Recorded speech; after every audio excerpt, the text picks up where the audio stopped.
Gracias por estar en una nueva emisión de Bitácora Centroamericana y del Caribe. Como siempre, les traemos información de la región centroamericana, del Istmo y también de República Dominicana. Así es, con nuevas informaciones frescas y personalidades del mundo político, del mundo empresarial que hacen noticias. Hoy nos acompañará en la entrevista, Dionisio, el señor José Vanegas, es periodista hondureño y analista político, con quien vamos a conversar sobre las próximas elecciones en Honduras. No nos cambie. Ya volvemos.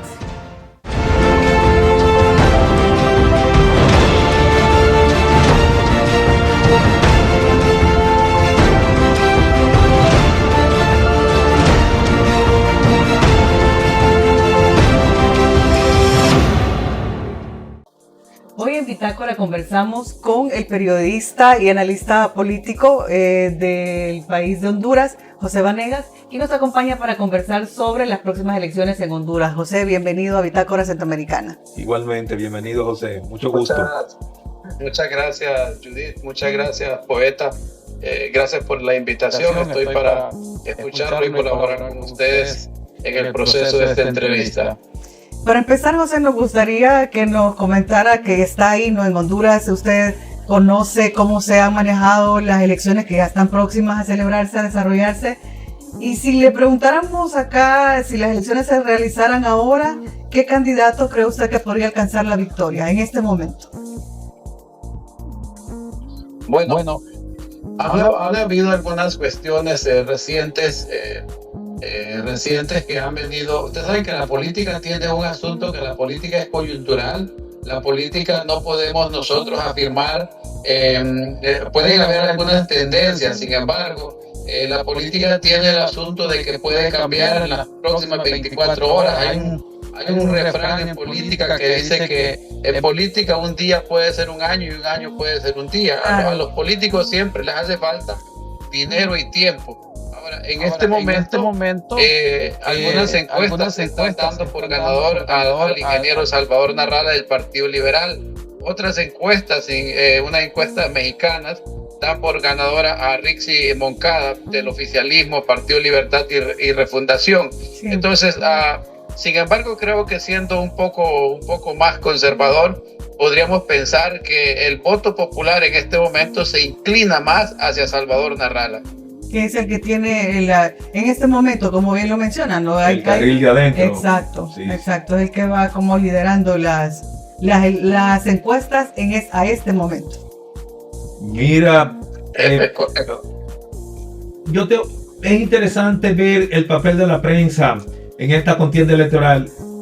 ¿Cuál tú crees que ha sido cómo se ha manejado la prensa en este momento, en estas elecciones generales en Honduras? Porque hay mucha gente apasionada, hay mucha gente para uno y otro bando, pero ¿tú crees que ha sido un trabajo profesional o un trabajo totalmente parcial? Poeta, perdón que no logré escuchar la última parte de lo que me preguntaste. Repíteme la última parte, por favor. Yo te digo que si la prensa ha tenido parcialidad o imparcialidad en esta contienda electoral. Es bien difícil, poeta. La prensa, yo creo que ha pasado en tu país, República Dominicana, también pasa en El Salvador. La prensa siempre, lamentablemente, la prensa se inclina hacia donde el dinero está, poeta. Mayormente es así, digamos. Encontrar una prensa que sea imparcial es bien difícil. Normalmente el periodismo se mueve por quien le da la plata al periodista. Entonces es desafortunado, pero yo no sé si pasa lo mismo en El Salvador, si pasa lo mismo en República Dominicana. Yo tengo entendido que así es lo mismo, ¿no? Entonces en ese sentido es difícil encontrar una prensa imparcial que no tenga un criterio ya parcializado con X candidato, y normalmente no está parcializado con ese candidato por las ideas de ese candidato o porque ese candidato tiene las mejores propuestas. No, normalmente es por dinero. Entonces, en ese sentido, yo no podría confiar en el criterio de la prensa. Hay muchas cosas que analizar en ese sentido, poeta. Y en cuanto al papel, eso es difícil, ¿no? Medirlo. Y como bien menciona, la prensa se mueve al son de la ganancia. Muchas veces por la pauta que tienen en el periodo electoral y en cualquier cuestión que se haga. Lastimosamente es así. Ojalá que las elecciones también vayan por un rumbo que sea por lo menos que se maneje con un poco de imparcialidad en las coberturas y todo lo que se hace. El papel del árbitro electoral, el CNE en Honduras, ¿cómo lo ve? ¿Es confiable? ¿Es un ente que puede decir uno los datos que van a dar son buenos? ¿O es ese papel de árbitro, cómo lo hacen en Honduras? El CNE o el Consejo Nacional Electoral ha perdido bastante credibilidad. Recientemente hubo un conflicto interno donde la doctora Ana Paola Hall, quien ahora preside el Consejo, salió diciendo que iba a poner la renuncia. Se especuló mucho sobre por qué razón, cuáles eran los motivos que le llevó a tomar esa decisión, y hay todavía algunas especulaciones al respecto. Recientemente se hizo una encuesta, y los encuestados dijeron, más del 70% de la población respondió que no confían en el CNE. Entonces no hay una confianza en el Consejo Nacional Electoral. Hay un buen número de la población que no tiene confianza en las prácticas del CNE. Ahora, ¿por qué razón a qué se debe esto? Bueno, es porque es una cuestión histórica. Realmente no es una cuestión del actual CNE, sino que es una cuestión histórica. Cuando el gobierno del expresidente Hernández sucedió lo mismo. No había confianza en el CNE. Luego, antes del gobierno del presidente Hernández, tampoco había confianza en el CNE. O sea, es una cuestión histórica. Tiempo, ¿no? Ahora, yo podría pensar que de pronto ellos quieren hacer las cosas bien, porque he visto a la abogada Cosette López, he visto también a Ana Paola Hall, la doctora, al mismo Marlon Ochoa, los tres consejeros. Vamos a suponer que ellos tengan buenas intenciones. Pero son los poderes externos. Yo voy a pensar que así es. Sin embargo, el pueblo ha perdido credibilidad, pero hay una cuestión en esto, es que realmente la credibilidad no es que se ha perdido con un organismo en particular, sino que hay un abismo entre el político y el pueblo. El pueblo ha perdido la confianza en el político, el pueblo dejó de creer en el político. Entonces, automáticamente, al ser el CNE un instrumento político, pues pierde credibilidad. Claro. Algo interesante. Hubo una precampaña y ahora la campaña formal. En ese tiempo de los precandidatos, tanto el ingeniero Narrala, el Tito Afura como la Hexi Moncada, ¿cómo han ido abordando los problemas nacionales en la campaña? El problema de educación, economía, salud, inversión extranjera. ¿Ha habido tiempo para las discusiones o solamente se han ido en el dime y direte de cada uno o han planteado situaciones nodales, puntuales, que la población vea el interés de cara al país o no el interés particular de los partidos? Hay una cuestión en esto, poeta. Primero, no sé si me estás escuchando bien, si me escuchan bien los dos. Sí, te escuchamos. Sí me escuchan bien. Sí. Hay una cuestión en esto que es bien interesante. El tema de salud, educación, el tema mayormente estos temas son temas muy trillados para el pueblo. Cuando tú escuchas un político, normalmente ellos giran alrededor de los tres temas. Vamos a producir empleo, vamos a mejorar la salud, vamos a mejorar la educación. ¿No? Mira, cuando nosotros votamos por un político en particular, nosotros lo elegimos para que nos brinde seguridad. Y la seguridad es un concepto integral. Cuando nosotros buscamos un político para que nos gobierne nuestra nación, buscamos seguridad jurídica, buscamos seguridad laboral, buscamos seguridad médica, buscamos seguridad ciudadana. Es decir, en la palabra seguridad se encierra todo lo que nosotros esperamos de un político. Ahora, la mayoría de ellos, todos ellos te ofrecen y tienen la solución para el tema de la salud, para el tema del empleo. Pero yo era un niño, pues yo tengo ahora 45 años, y yo era un niño cuando los problemas que tiene Honduras ya eran tema político y eran promesas de campaña.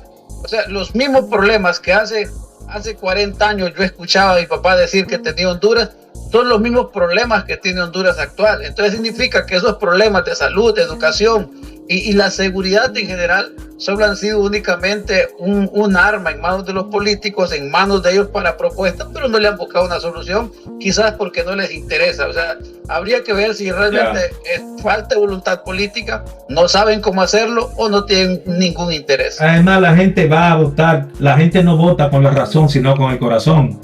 Y esa es una de las reglas de la comunicación política. O sea, la gente va a votar más por la emoción que porque convencimiento. Se convencen, pero es porque me gusta fulano, no porque fulano va a resolverme los problemas. Y ese es el gran problema de nosotros, que votamos sin la razón, solamente por la emoción. Le preguntaba que si usted cree que Salvador Nasralla estuviera preparado para recibir una noticia de no fue el elegido presidente, no está no va a ser el gobernador de Honduras en las próximas elecciones. De acuerdo a las encuestas, en este momento, si él es el que está despuntando, él estará preparado para recibir un no por respuesta. Bueno, yo creo que Salvador Nasralla ha logrado llenar muchas expectativas, y el asunto es que él llega con una, yo diría que es el candidato que tiene mayor credibilidad en este momento. Yo tengo que aceptar que los tres candidatos, ninguno de ellos ha hecho realmente una propuesta beligerante que le cambie, que realmente sea atractiva, pero ustedes saben que la gente no vota para poner un candidato en particular, sino para sacar un candidato. A la gente así realmente no le interesa una propuesta. Les voy a poner un ejemplo. Abdalá Bucaram en Ecuador ganó con un baile que se llama el baile era como el baile del indio, una cuestión así. Fujimori ganó en Perú las elecciones con el baile del chino. Jimmy Morales en Guatemala le preguntaron por su propuesta y dijo: yo no tengo ninguna propuesta, es más, yo no tengo discurso, pero yo no le voy a robar. Eso fue todo lo que él dijo y ganó las elecciones. Entonces la gente no vota por una persona en particular porque ellos creen en esa persona, no necesariamente. La gente tiende a votar porque quieren sacar a fulano de tal. Entonces cuando ese fulano de tal está haciendo un mal gobierno o hace algo que perdió la conectividad con el pueblo, se vuelve entonces un objetivo del pueblo y al pueblo no le importa. Si el para sacarlo tienen que poner al diablo, el pueblo vota por el diablo. Es el famoso voto de castigo que se implementa en los periodos electorales. Así es. Sí. Es correcto, es el famoso voto de castigo. Entonces, yo creo que ese es el tema actualmente con el gobierno actual. Habría que ver cómo ellos van a defenderse. Estamos a 2 meses de las elecciones, menos de 2 meses de las elecciones. Sí. Habría que ver cuál es la forma como ellos se van a defender. Ellos tienen gente muy especializada en el tema político, hay que reconocerlo. Han trabajado bastante en mejorar la imagen política, tanto del partido como de su candidato. Entonces yo en este momento, si bien es cierto, las encuestas apuntan a que Salvador Nasralla sería el ungido del pueblo, eso es lo que indica las encuestas más recientes. Sin embargo, también han salido encuestas que favorecen a la candidata del oficialismo. Okay. O sea, que hay que estar preparados de una u otra manera, porque el que va a una contienda va a perder o a ganar. José, para cerrar la entrevista me gustaría que nos dijera, de acuerdo a su conocimiento y a cómo ve usted el movimiento de los votantes en Honduras, ¿espera que se acerquen bastantes personas a las urnas o cómo ve ese aspecto dentro de la población? En el día D, porque básicamente la elección se gana en el día D, el día de las elecciones, y si hay problemas en Honduras, siempre en la historia electoral... Yo la verdad no logré escuchar mucho, la verdad, lamento mucho, pero yo solamente quiero concluir con ustedes diciéndoles esto. Yo he aprendido algo con el tiempo del tema político, y es que yo lamento mucho cuando la población ignora o no le interesa el tema político. Y yo esperaría que nuestro pueblo se interese en la política. La política es el instrumento que te pone plata en el bolsillo, te quita plata del bolsillo. Tiene que ver con la educación de tus hijos, tiene que ver con lo que tienes en tu mesa, tiene que ver con todo lo que tú hay. Y cuando tú dices, a mí no me interesa la política, pues ya tú cometiste un error grave en tu vida. Porque ¿qué pasa? Cuando no te interesa la política, estás condenado al fracaso, porque no sabes qué es lo que está pasando. La política es la ciencia que tiene que ver con lo que tú estás comiendo en tu casa, tiene que ver con la educación de tus hijos.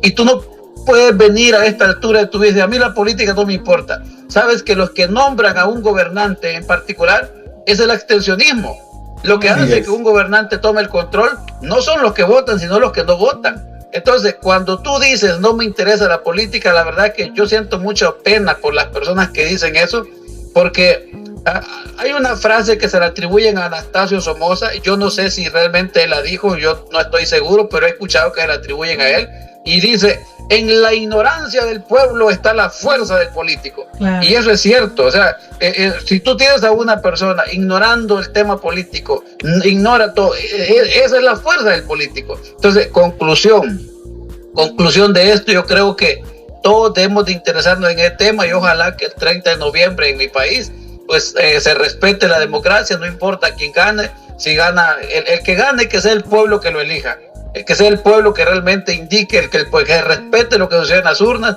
ese concierto democrático que fue electo en el mundo para que nos pongamos de acuerdo los pueblos. Pues bueno, entonces ese 30 de noviembre esperamos nosotros que en nuestro país podamos poner de acuerdo todos en las urnas, y finalmente, independientemente de quién gane, que se respete la democracia del pueblo. Bueno, gracias, José, le agradecemos por su tiempo, de verdad, y esperamos también que el pueblo hondureño salga el día de las elecciones y que vaya a votar. Así es. Gracias José, por tu tiempo, hermano, y en otra ocasión será para que discutamos ya cuando las cosas estén mucho más definidas. Gracias, no nos cambie, volvemos con más de Bitácora Centroamericana y del Caribe.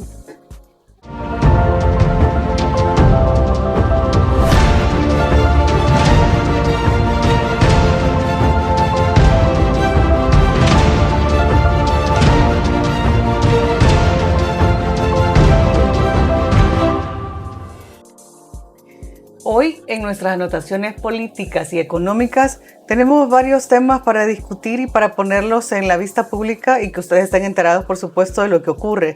Empezamos hablando sobre la educación, Dionisio. Hay una escasez docente en América Latina, según el informe que ha publicado algunas instituciones que se dedican a esto, ¿no? UNICEF advierte también que más de 65 millones de niños van a quedar que no asisten a la escuela por falta de maestros. Sí, habla cifra sí, alarmante, dice 85, 65 millones, básicamente en América Latina y el Caribe.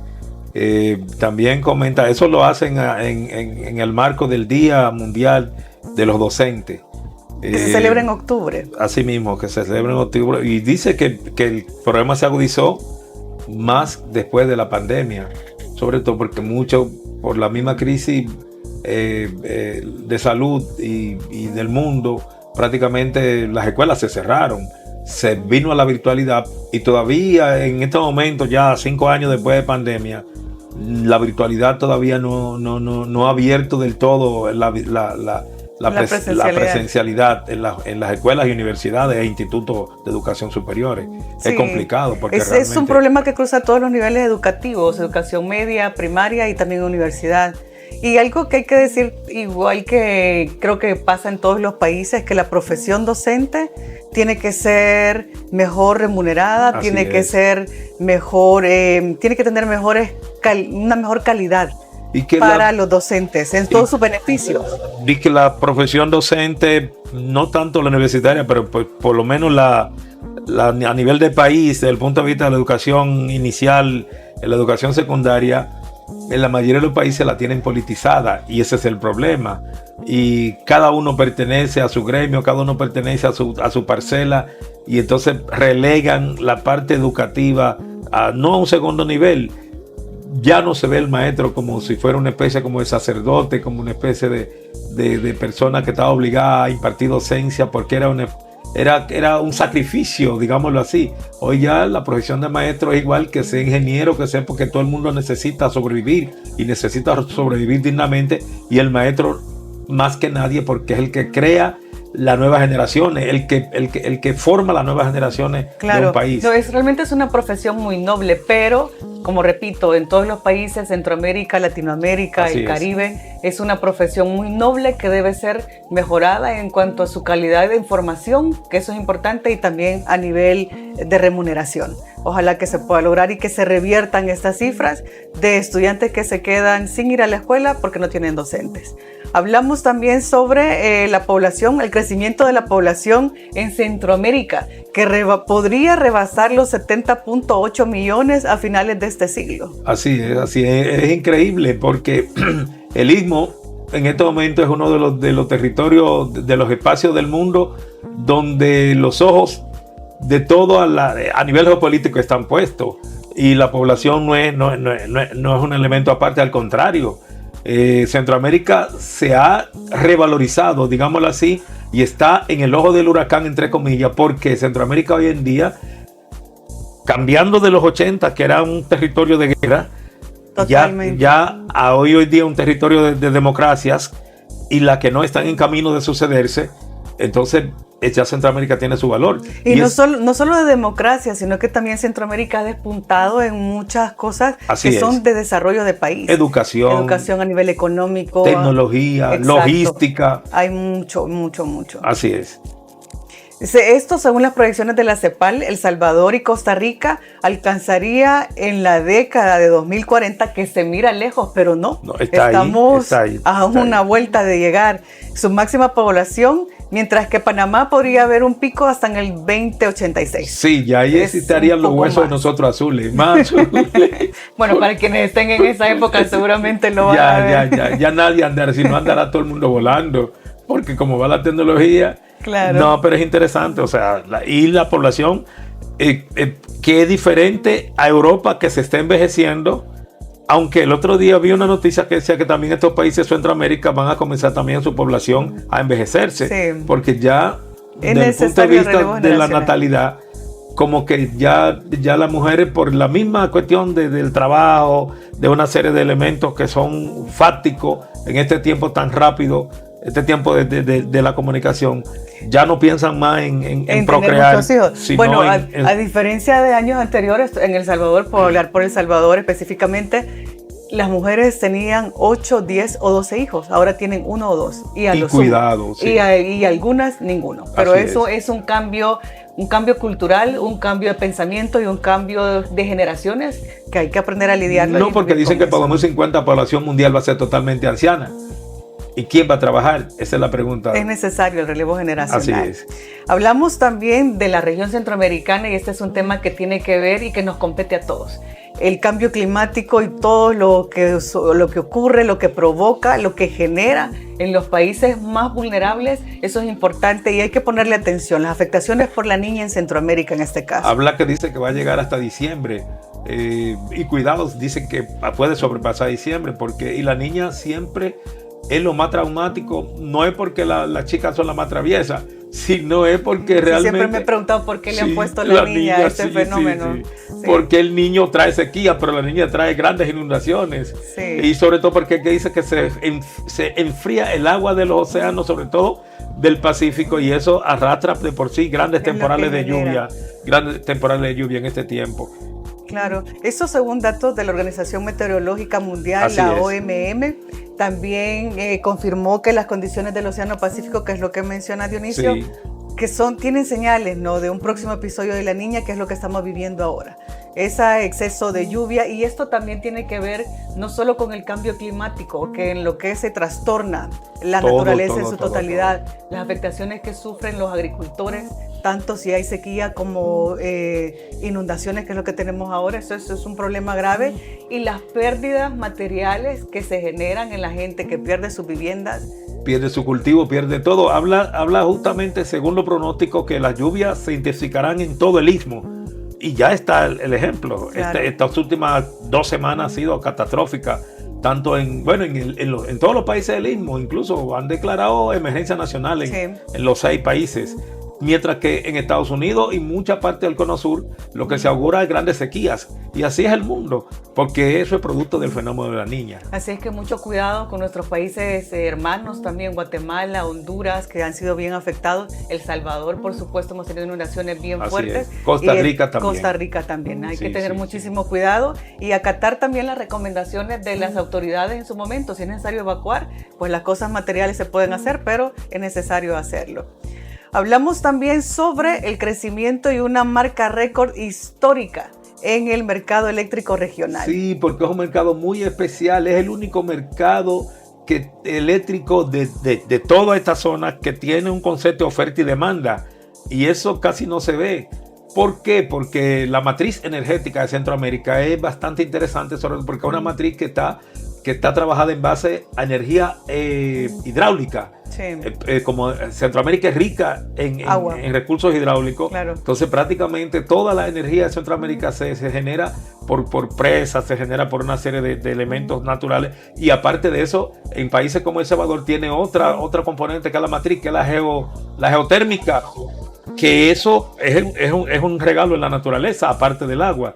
Y, por ejemplo, es un récord, 388.212 megawatts por hora, inyectado en septiembre. Eso es una locura lo que pasó en Centroamérica. Ese ha sido el volumen más alto desde la creación. Exactamente. Según el ente operador regional EOR. Sí, que queda aquí en El Salvador, porque ese elemento, esa oficina es parte de las oficinas que son del Sistema de Integración Centroamericana. Y justamente ese es el concepto válido de la integración, que ellos se pusieron de acuerdo para resolver el problema eléctrico, que eso no todos los países que están divididos por frontera lo pueden hacer. Ellos sí, por ejemplo, ¿cómo funciona? Cuando Costa Rica tiene mucha energía, que es de lo que más produce, y Guatemala, ellos le suplen a Honduras, por ejemplo, que Honduras es de lo que menos produce. En este momento uno se pregunta, Honduras es un país rico en río, pero no tiene la infraestructura instalada para producir energía. Ahora es que están trabajando una serie de empresas. Creo que los chinos le están haciendo unos préstamos para construir una presa. Pero Costa Rica tiene ese problema resuelto. El Salvador lo tiene resuelto también. Sí. Solamente con el Chaparral, con la otra, con la que queda de enero, ¿cómo es que se llama esa? La 5 de noviembre. La 5 de noviembre, etcétera, etcétera. Esas presas son suficientes para que El Salvador produzca. Y aquí hay que explorar también, que ojalá se haga en corto tiempo.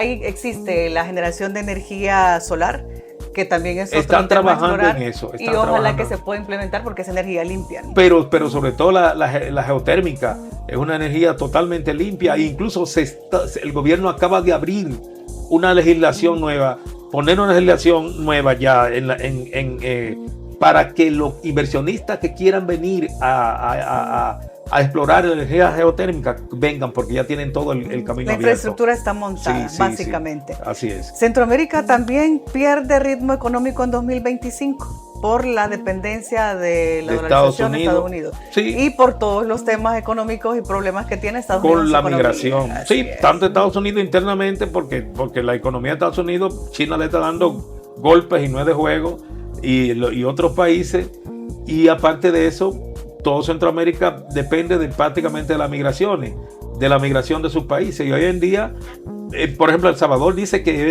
en estos 2 meses, 3 meses últimos, ha sido los meses que más ha llegado remesa. Sí.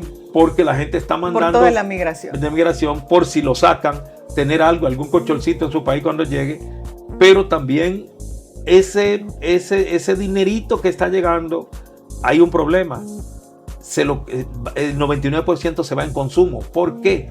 Porque también mucha gente de la que recibe, a lo que nada nos cuesta, hagámosle fiesta, el familiar recibe y va y gasta al punto de venta, a los centros comerciales. Ha sido un problema de siempre con el tema de las remesas, y aquí hay un poco de educación financiera para todos. Así es. Porque la necesitamos, y no hay que generar economías de consumo, sino que si reciben remesas, por lo menos inviértanlas o pongan un negocio, lo que sea, pero la inversión es importante, no solo el tema de consumo. Ahora lo están pensando porque nadie sabe quién es que está salvo allá, porque mucha gente aún con sus papeles lo están... Sí, claro. Esa es una situación difícil, pero según eso lo dice la CEPAL, y ese reflujo económico se nota no tanto en Centroamérica, sino que también en Dominicana, en Cuba y mucha parte de México, por el problema de que tiene que ver con la remesa, igualito. Y también por la dependencia del dólar. Son economías dolarizadas que de alguna manera afecta el tema de todos los aranceles, de todas las políticas que se están implementando en sino que dependen de la economía americana. En el caso, no tanto Cuba, pero Cuba es por la remesa, pero los otros es porque todos son, la balanza comercial con Estados Unidos depende prácticamente de con Estados Unidos. Claro que sí. Así cerramos con nuestras anotaciones políticas y económicas. Vamos con Bitácora Cultural.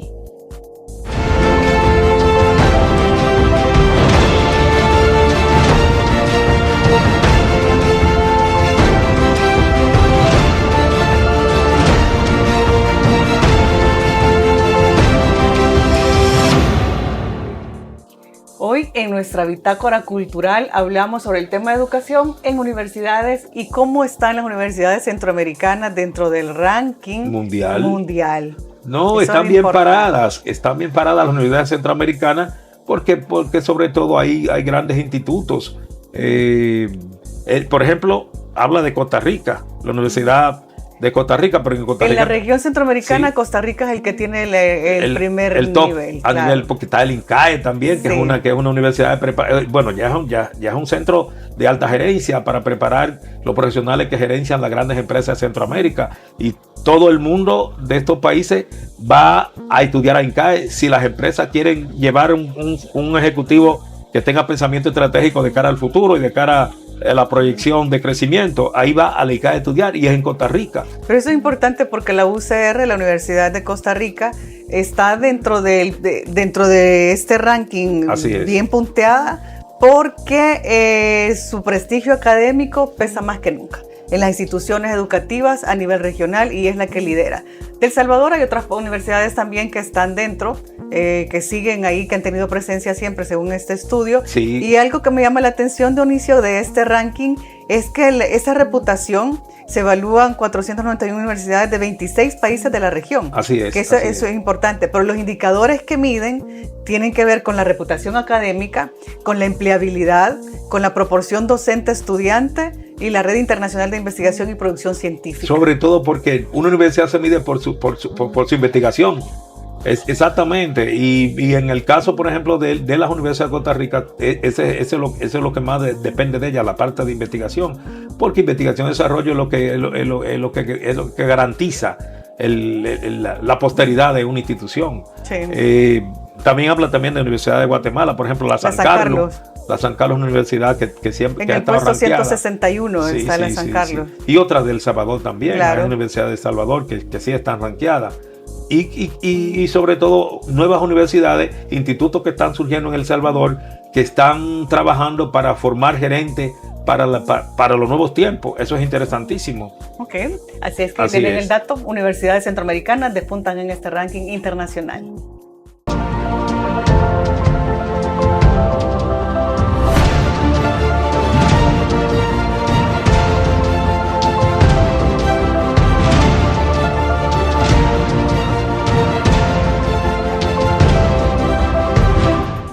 Hoy en Efemérides hablamos sobre un dato importante también que yo sé que nos cruza a todos, Dionisio, a todos. El Día de la Raza y de la Hispanidad. Así es, 12 de octubre es el día que se celebra. Y me pareció extraño que el presidente norteamericano Donald Trump acaba de mandar una orden ejecutiva volviendo a restituir el Día de Colón en Estados Unidos como feriado.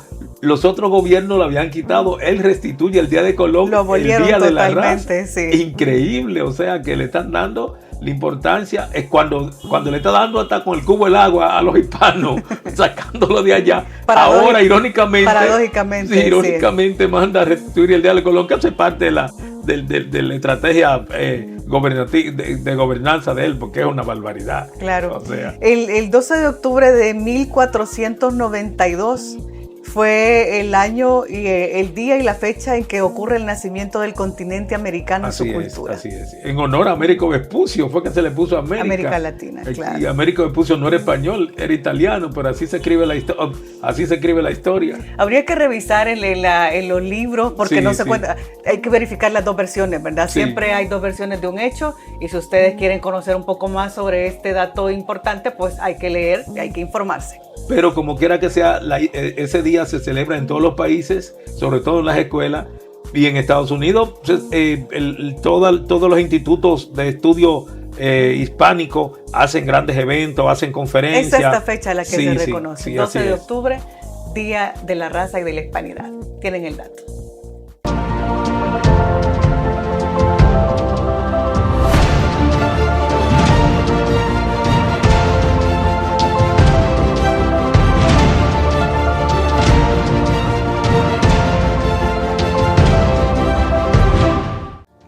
Llegamos al cierre de esta emisión de Bitácora Centroamericana y del Caribe y hemos tenido un programa cargado de notas informativas centroamericanas. Sí, te dije que hoy Dominicana no estaba presente, Dominicana la dejamos no figuró tranquila. lo siento, Dionisio. No, está bien.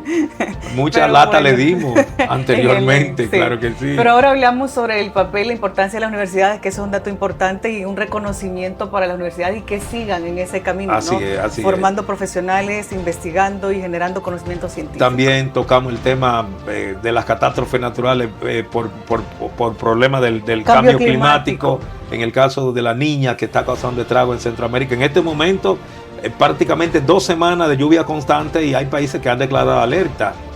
Y hay que tener cuidado, las recomendaciones que siempre sigan las indicaciones de sus autoridades. También hablamos del mercado de spot país. Eléctrico que está en franco crecimiento. Y también hablamos de la parte educativa, claro. de la crisis de docente, de maestros y de la crisis de la falta de la asistencia de los niños a la escuela por falta de maestros. Y en la entrevista, por supuesto, sobre las elecciones de Honduras, y hay que estar pendientes, ¿no? A ver qué ocurre, qué pasa en las próximas elecciones que están para realizarse. Con esto cerramos esta emisión de Bitácora. Esperamos que nos sintonicen y nos vemos en una nueva emisión la próxima semana. Muchas bendiciones.